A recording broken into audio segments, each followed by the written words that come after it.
기도라고 하면 우리는 신자들에게 주신 하나님의 큰 무기이다라는 것을 알고 있습니다. 그런데 가끔씩 기도를 하다 보면 당황스러울 때가 참 많이 있습니다.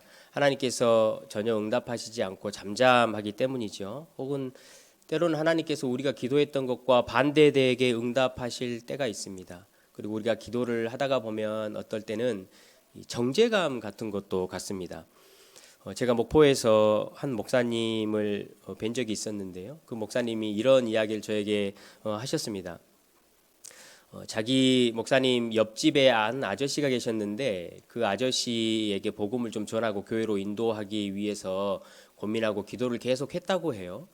그래서 다음 주에 이제 우리 교회로 좀 오시면 좋겠다라고 말씀을 드려야 되겠다라고 생각을 하고 복음 전하는 걸 그때 해야 되겠다라고 하셨어요. 그런데 그 주일날 무안 공항에 사고가 났잖아요.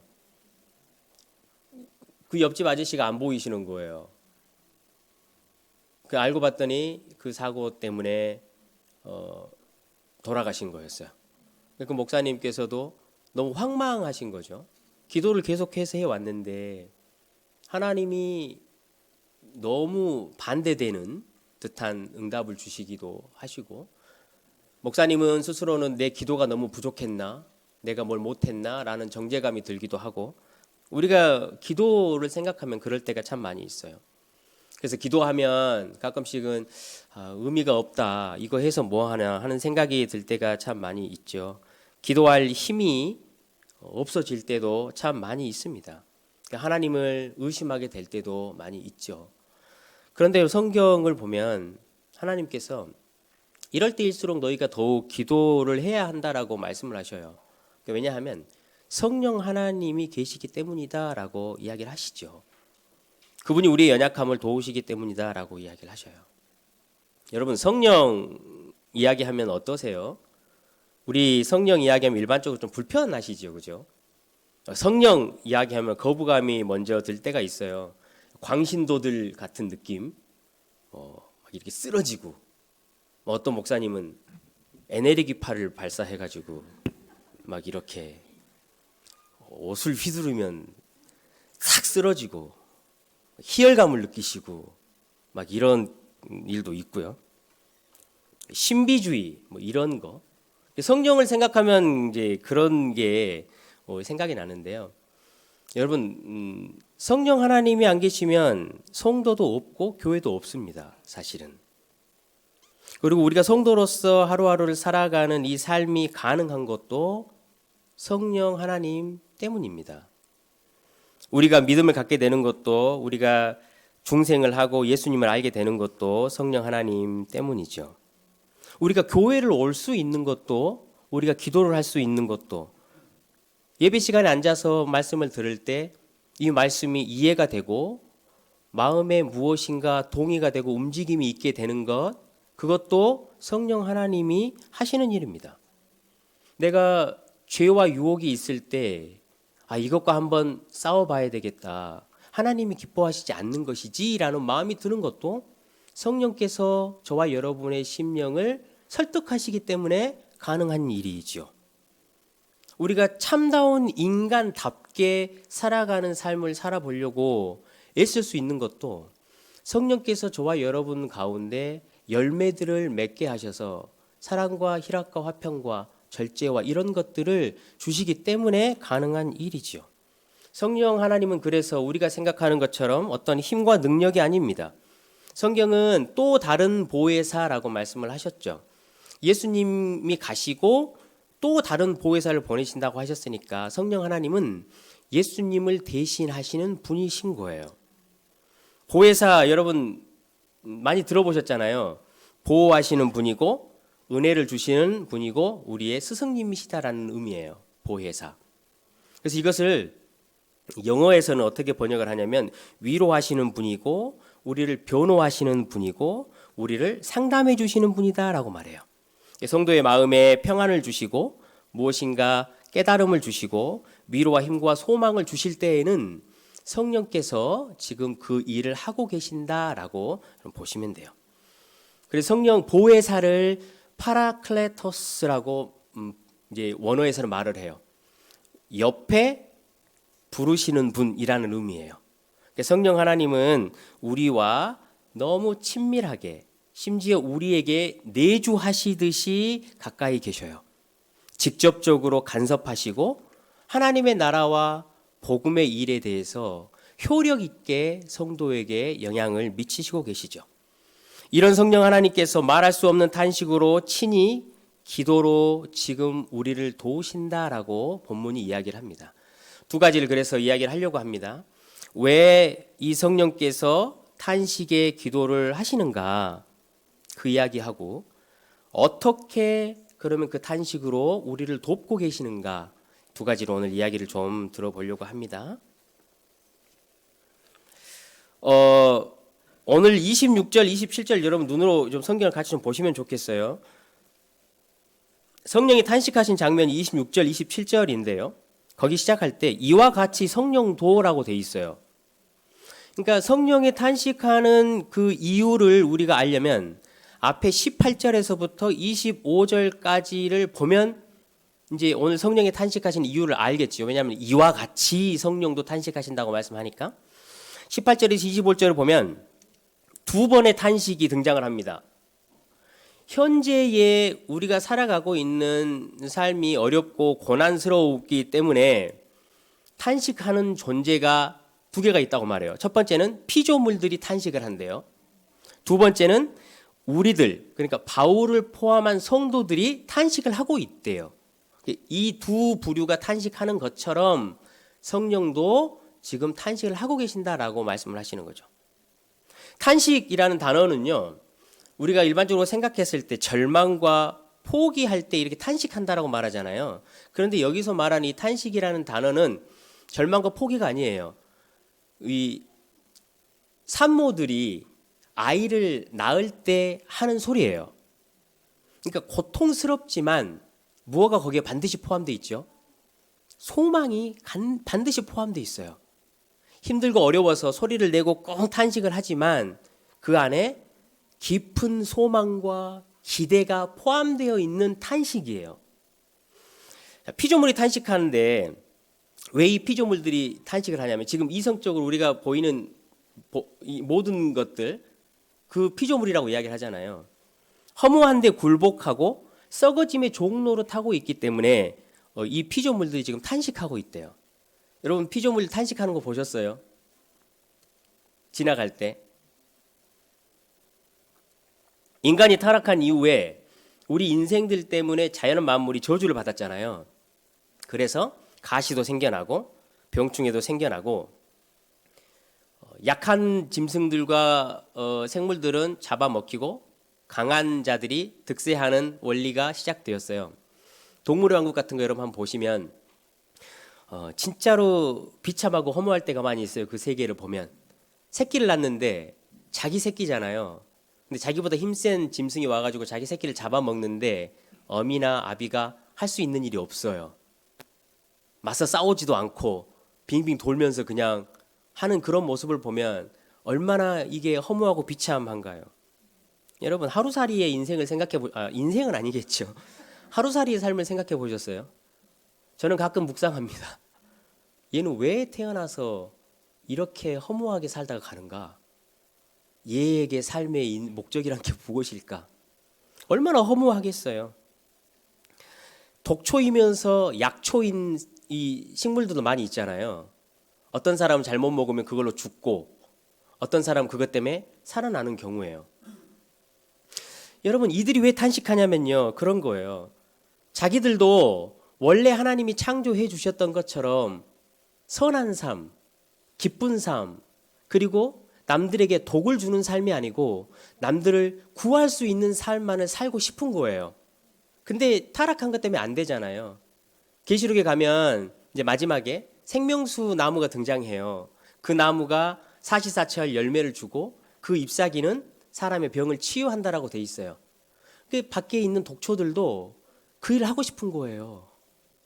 자기가 그 목적으로 창조됐다는 걸 아니까. 근데 그렇게 지금은 못 하잖아요. 그러니까 허무하고 비참하다는 거예요, 자기들이. 지금 밖에 보면 그렇게 짐승들도 그렇고 식물들도 여러분 그렇게 탄식해요.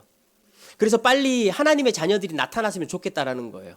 다시 말하면 예수님이 빨리 재림하셔가지고 하나님의 아들들이 자유함을 얻을 때 자기들도 모든 죄와 악한 것들 없어지고 허무함이 없어지고 하나님이 원래 창조하셨던 대로 하나님의 나라에서 자기의 존재들을 빛낼 수 있으니까 지금 그것 때문에 탄식하고 있대요. 성도들도 탄식한다라고 말해요. 23절부터 나오죠. 몸의 속량을 기다린대요. 그 왜냐니까요. 성도로서 여러분 하루하루 살아가다 보면 우리는 성령의 소욕이 있잖아요. 그런데 그 성령의 소욕이 무슨 소욕하고 싸우죠? 육체의 소욕하고 계속 싸워요. 그러니까 성도로서의 삶이 너무 괴로운 거예요. 야, 이게 거룩한 삶을 살고 싶고 믿음으로 살고 싶은데 자꾸 넘어지고 약해지고 의심이 생기고 무너지는 삶을 반복해서 사는 거예요. 그래서 이 육신의 정욕이 없어지고 내 몸이 하나님이 완전하게 창조하시는 때로 빨리 좀 돌아갔으면 좋겠다라고 탄식하고 있는 거예요. 그래서 내가 진짜로 마음에 원하는 것이 하나님의 기쁨이 되는 것과 일치되는 삶을 지금 원하는 거예요. 속으로 우리의 영혼이. 근데 육신이 방해를 해서 그게 안 되는 거죠. 보면 성령의 처음 익은 열매를 받은 우리도라고 돼 있잖아요. 성령이 처음 익은 열매를 받았다라는 말은 오순절날 성령이 강림하셔서 그 성령께서 우리 안에 내주하셔요. 그랬음에도 불구하고 우리의 육신이 엉망으로 살아가게 우리를 만든다라는 거예요. 오순절날 성령이 강림했잖아요, 여러분. 왜 오순절날 성령이 강림하셨는지 아세요? 오순절은 맥추절이라고 불러요. 다시 말하면 추수가 시작된 때예요. 그래서 그 절기가 어디까지 가냐면 7번째 달인 수장절까지 가요. 우리로 말하면 추수감사절이죠. 그때의 완전한 추수가 이루어지기 전에 오순절 때 맥추절이죠. 이때 추수를 시작하는 거예요. 성령께서 오셔가지고요, 이 땅 가운데 우리의 영혼을 추수하기 시작하셨어요. 저와 여러분을. 이제 수장절, 다시 말하면 예수 그리스도가 재림하실 때까지 성도는 그 추수에 동참해서 살아가요. 여러분, 성령의 강한 바람과 같이 우리에게 임했어요. 각 사람의 머리에 불의 혀와 같이 성령이 임했어요. 그래서 하나님의 큰 일을 성도로 이해하게 하고 하나님 나라의 다스림 안으로 우리가 들어갈 수 있도록 하셨어요. 그랬음에도 불구하고 성도들이 하루하루 살아가는 것이 너무나 쉽지 않다라는 거예요. 육신의 정욕 때문에. 그래서 성도는 탄식을 하는 거예요. 하나님, 빨리 이 육신의 몸을 벗고 하나님께서 기쁨으로 우리를 창조하신 내 정욕과 소욕이 하나님의 뜻에 무조건 일치하는 때, 하나님의 기쁨이 되는 때, 그때가 빨리 왔으면 좋겠습니다라고 탄식을 하고 있다라는 거예요. 그래서 성도는 가끔씩 이런 생각을 하잖아요. 괴롭고 어렵고 믿음이 떨어질 때면 내가 처음에 예수님 만났던 때를 생각할 때가 있어요. 그때 생각하면 여러분 기분 좋으시죠? 편안하고 그때 안식이 됐었고 삶에 왠지 모르는 담대함이 생기고 산을 보면 길을 가다가 가로수를 보면 가로수가 나를 보고 인사하는 것 같고 막 새들이 짹짹하고 하면 노래를 부르는 것 같이 들리고 우리는 예수 처음 믿을 때 그런 때가 있었어요. 근데 성도로서의 실제 삶의 현장으로 탁 들어가면 괴롭잖아요. 뜻대로 되지도 않고. 그러니까 탄식이 나오는 거예요. 근데 이 탄식은 소망이 함께한 탄식이지요. 예수님 빨리 오십시오라는 탄식이에요. 잘 이해가 안 되실까 봐 제가 우리 형제님들을 이해시키기 위해서 고민하다가 아주 좋은 예가 생각이 났어요.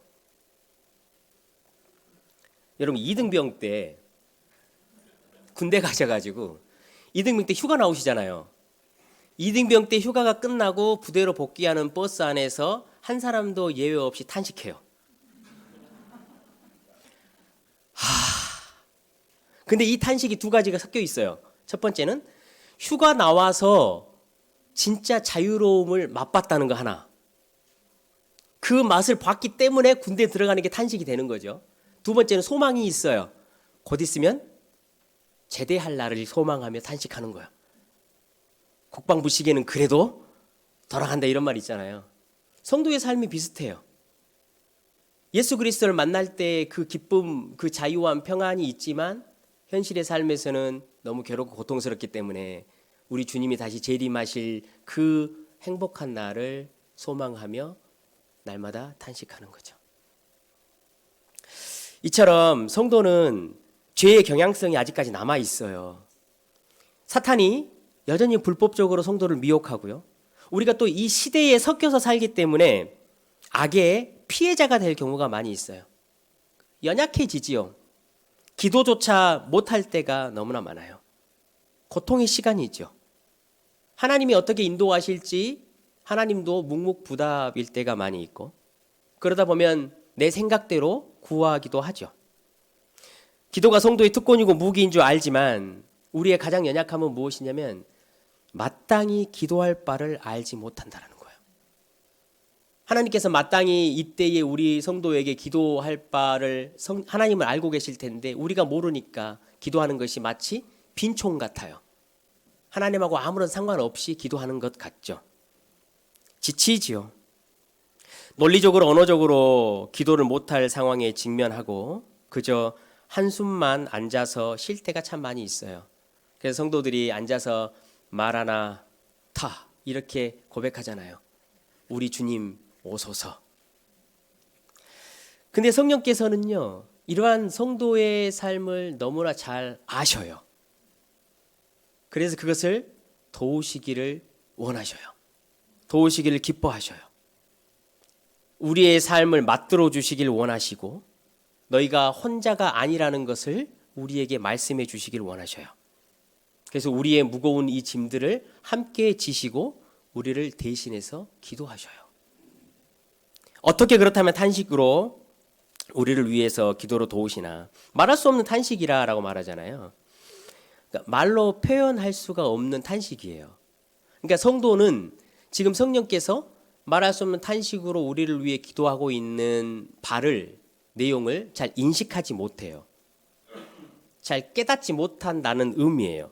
그런데 확실한 거 한 가지가 있어요. 여러분 이걸 꼭 기억하시면 좋겠어요. 27절을 같이 한번 읽어보겠습니다. 27절입니다. 본문 시작.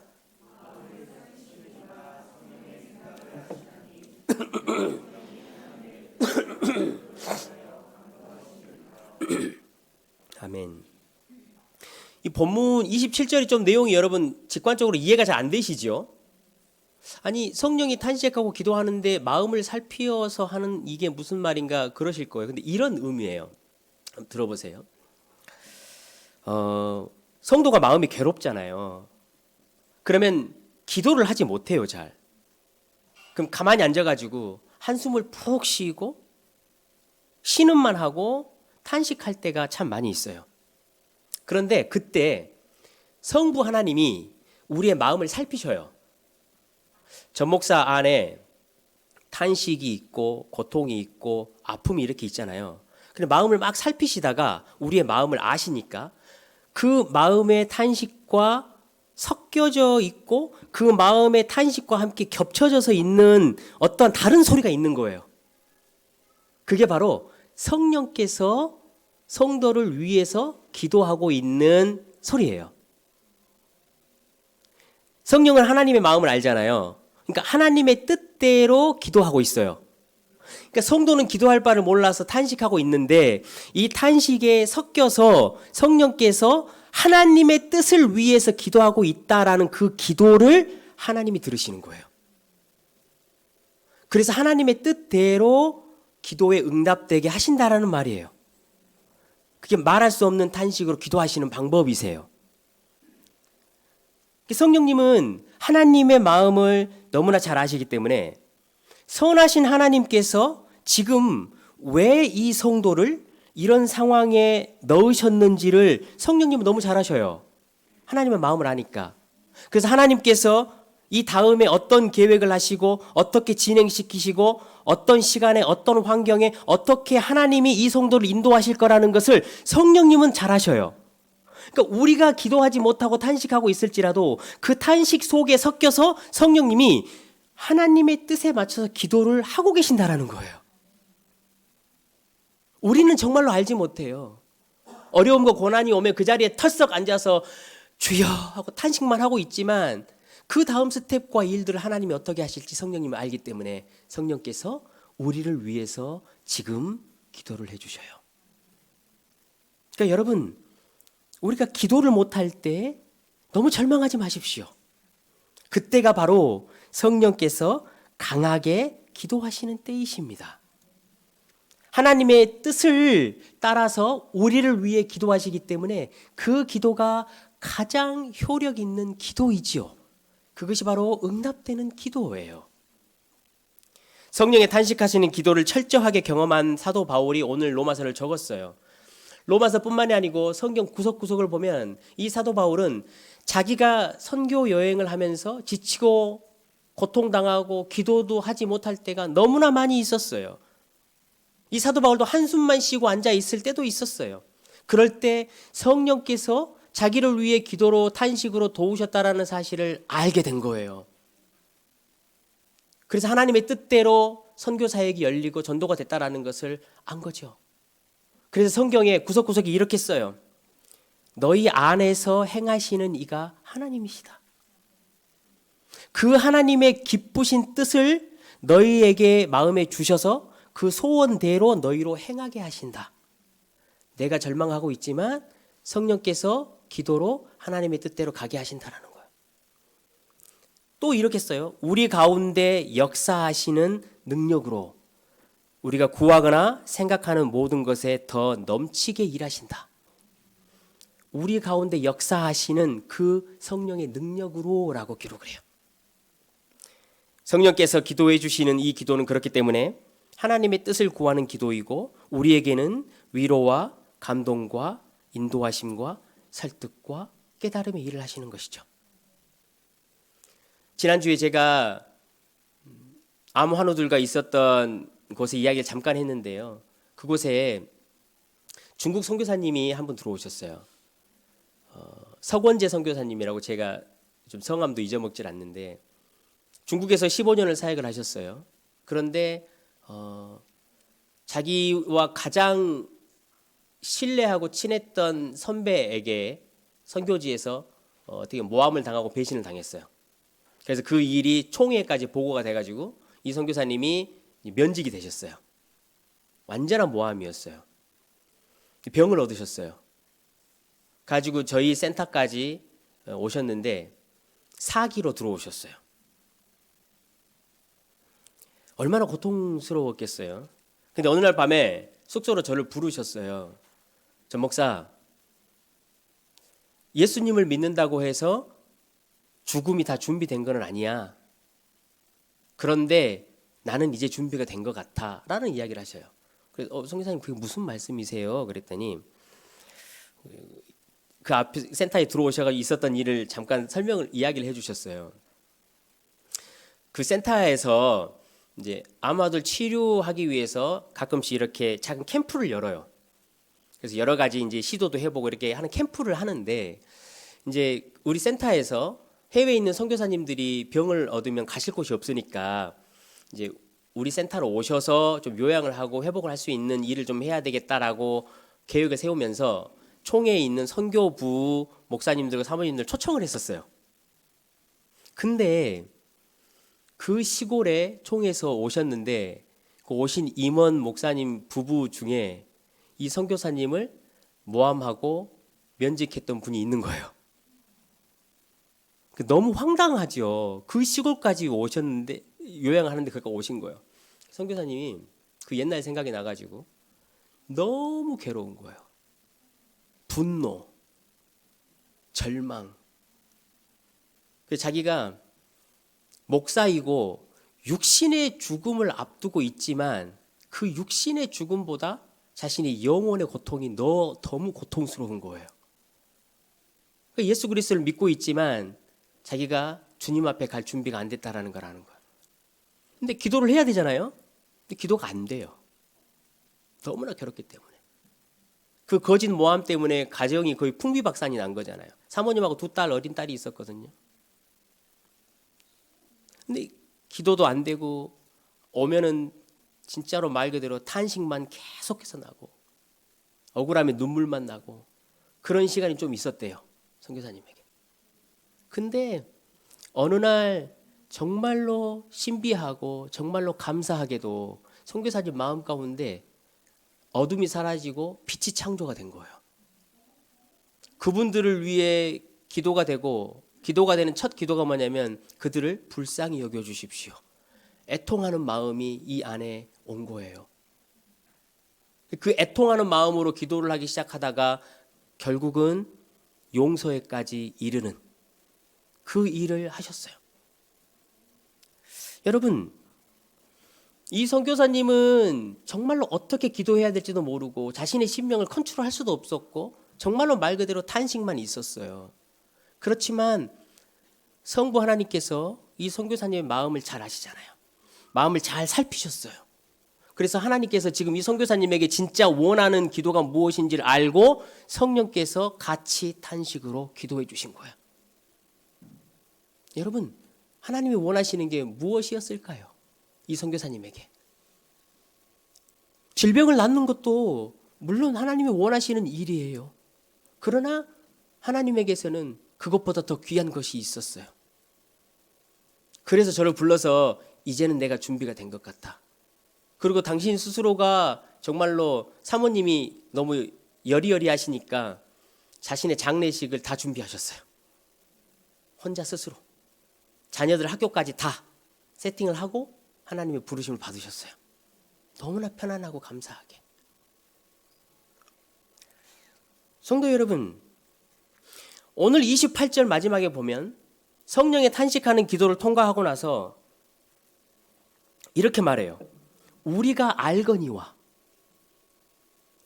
시간이 지나면요, 우리 성도들은 그렇잖아요. 아, 이제 내가 알겠어. 왜 하나님이 그때 나에게 그렇게 하셨는지 알겠어. 이렇게 고백하잖아요. 성령께서요, 탄식하는 기도로 성도를 인도하시고 그 응답을 하셨을 때 성도들이 이렇게 고백해요. 우리가 알거니와 지금까지 내 인생에 있었던 이 모든 험난한 여정과 과정을 통해서 하나님이 가장 기뻐하시는 선한 일을 우리에게 이루셨구나 라고 고백하는 거예요. 그게 성령께서 하시는 일이지요. 여러분, 성령께서 어떻게 이 일을 어떤 마음으로 하실지 아직 감이 잘 안 오시잖아요. 그러면 예수님을 한번 생각해 보세요. 성령님은 예수 그리스도의 영이시거든요. 예수님이 이 땅 가운데 계실 때 하셨던 그 일을 그대로 성령이 따라 하시는 거예요. 예수님께서 이 땅에 계실 때요, 여러분, 가늠한 여인이 잡혀온 이야기를 아시죠? 여인이 잡혀왔어요. 몸을 팔았기 때문에 그래요. 그런데 이 여인이 잡혀와서 예수님 앞에 이제 율법적으로 돌에 쳐 죽여야 하는 이 이야기, 이 여인은 그 시대를 상징하는 인물이에요. 여인이 버림을 받은 거예요. 그 당시에는 여인이 혼자서 버림을 받고 결혼을 하지 못하면 일을 할 수가 없어요. 극심한 빈곤에 시달려요. 생존의 벼랑 끝에 몰려요. 그러다 보면 여인으로서 할 수 있는 거의 유일한 일은 몸을 파는 일밖에 없어요. 그 사회가, 그 시대가 이 여인을 버린 거죠. 원래는 간음을 하면 우리가 알듯이 성경에 남자와 여자를 다 돌로 쳐 죽이게 돼 있어요. 남자는 안 잡아오잖아요. 여자만 잡아오잖아요. 이 여인은요, 죽음의 공포에 쌓여 있었어요. 또 모든 사람들 앞에 자신이 했던 행위가 까발려지는 수치에 빠져 있었어요. 그렇지만 이 일을 멈출 수가 없어요. 왜냐하면 먹고 살아야 하니까. 그러니까 그 여인의 마음속에는 누구에게도 말하지 못하지만 깊은 탄식과 깊은 한숨이 있을 수밖에 없죠. 그때 예수님이 어떻게 하셨죠, 여러분? 허리를 숙이셨어요. 여기서 허리를 숙였다는 것은요, 그냥 허리를 숙인 게 아니에요. 세례 요한이 내가 예수님의 신발끈을 풀기에도 부족합니다라고 말할 때 쓰는 단어랑 똑같아요. 신발끈을 풀기 위해서는 자세를 바닥에 낮춘 거죠. 쫙 낮춘 모습이에요. 예수님은 그렇게 바닥에 낮추셨어요. 왜 계셨어요? 모든 사람은 이 여인을 향해서 다 위에서 내려보지만 예수님은 그 상황에서도 이 여인에게 눈을 맞추기 위해서 자리를 낮추신 거예요. 그러면서 예수님은 말할 수 없는, 언어로 하지 않는 언어를 하셨어요. 어떻게 하셨죠? 땅바닥에다가 글을 쓰셨어요.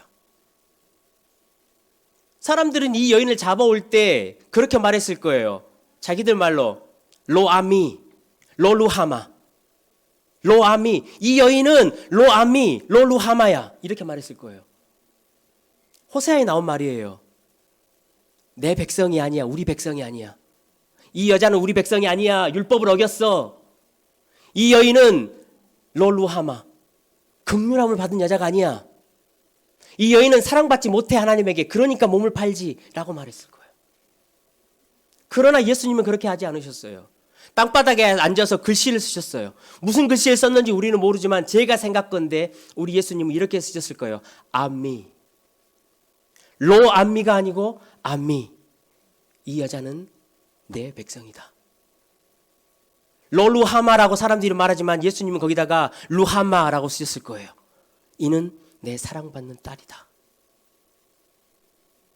우리 예수님은 말할 수 없는 탄식, 이 여인의 깊은 탄식을 알고 말은 하지 않으셨지만 말할 수 없는 탄식으로 글로 이 여인에게 보여주셨을 거예요.